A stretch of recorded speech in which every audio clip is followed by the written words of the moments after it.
Non, bah, pour continuer comme ça, les gars, si vous voulez me prendre à la légère, tant mieux. Et puis, bah, c'est le ring qui parle, hein. Grand, blond, aux yeux bleus, les cheveux longs. On m'a souvent comparé à un surfeur. Mais non, je fais de la boxe, ça fait plus de 20 ans et j'ai toujours fait que de la boxe. J'étais 2 fois champion de France en senior. Ma meilleure perf, c'est vice-champion du monde en 2016, universitaire. Vice-champion du monde universitaire en amateur. Bah, moi, j'ai un master STAPS. J'ai un M2 STAPS, bac plus 5. Donc je suis conseiller en indemnisation, donc service sinistre dans les assurances de biens, donc en habitation. Si tu as un incendie ou un dégât des eaux, tu m'appelles. En France, on est tous dans le même bateau, j'ai envie de te dire. Donc, je me lève le matin, je vais au boulot, je viens le soir, je fais mon petit entraînement. Moi, c'est la boxe, c'est un plaisir, hein.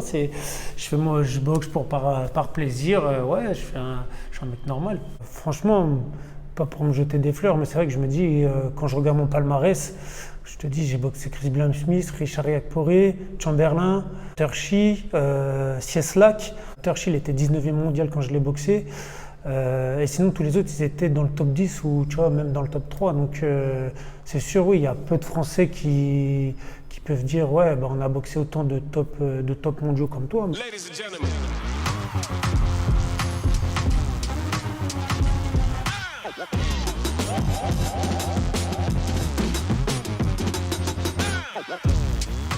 Toutes les défaites que j'ai eues, c'était contre des mecs qui étaient soit dans le top 5 ou dans le top 10 mondial. Donc en fait, ils font que ça. Et tu vois, moi, quand je m'entraîne 2 ou 3 heures tous les jours, tous les soirs, bah, eux, ils s'entraînent 6. Donc à la fin de la semaine, peut-être tu as déjà 15 heures de retard. Et à la fin d'un mois, d'une année, en fait, l'écart, il est irrattrapable. Une fois que tu as atteint le plus haut niveau national, bah, il faut passer au-dessus. Il faut battre les meilleurs. En fait, c'est la beauté du sport, se confronter aux meilleurs.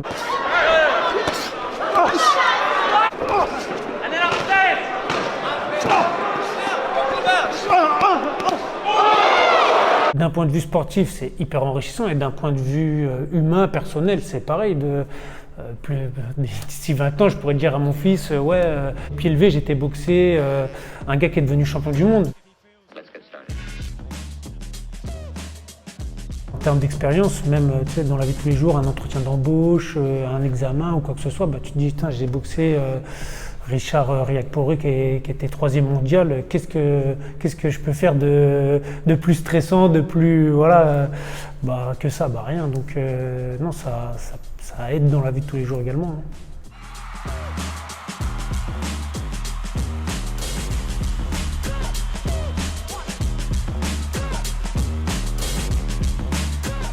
Tu vois, j'ai tenu les 12 face à Chris Blum-Smith avec 3 semaines d'entraînement. Donc, je peux boxer n'importe qui derrière ça, ça pourra jamais être pire, quoi. Quand tu te retrouves dans le dur face à des mecs comme ça, après tu te dis, c'est pas un Français qui va me mettre autant dans le mal. Donc, c'est sûr que ça fait que progresser de se confronter aux meilleurs, hein. J'ai jamais eu trop justement l'habitude de boxer à la maison, à domicile. Donc quand il y a beaucoup de monde qui vient me voir, ça peut au contraire pas me mettre en difficulté, mais avoir une petite pression supplémentaire. Alors que quand je suis en territoire ennemi, c'est justement c'est plus la même gamberge et tout.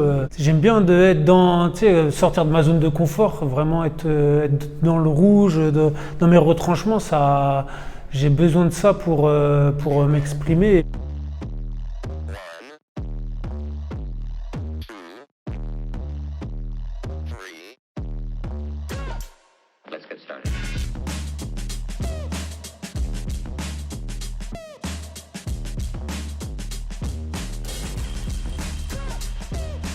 Tous les combats que j'ai fait à chaque fois, ouais, Juan il frappe pas, Diane il est pas dangereux, machin, bon il est technique, mais bon on va réussir à s'en sortir.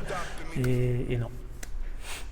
Et moi j'aime bien, tu vois, je suis un peu la force tranquille, on va dire. L'histoire de Rocky Balboa, hein, vraiment l'outsider qui bat le champion, c'est quelque chose, c'est exceptionnel. Et n'importe qui aime ce genre d'histoire. Donc, c'est sûr qu'après le combat, tu dis alors qui c'est qui a gagné. Tu vois, tu lèves un peu le menton quand tu marches, quoi. Moi, ça me fait rigoler, tu vois. Je dis ouais, vas-y les gars, prenez-moi à la légère et vous verrez bien.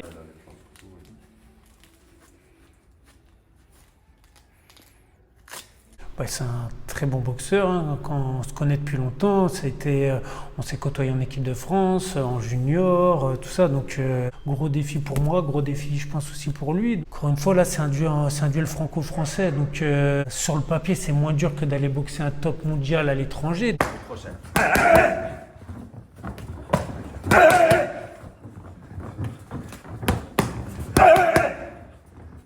Non, ça ne m'impressionne pas. Encore une fois, tu vois, avec les combats que j'ai menés à l'étranger, j'ai boxé avec des mecs qui avaient plus de 80% de KO. Du coup, ça ne m'impressionne pas parce que, en fait, j'ai rencontré que des mecs comme ça.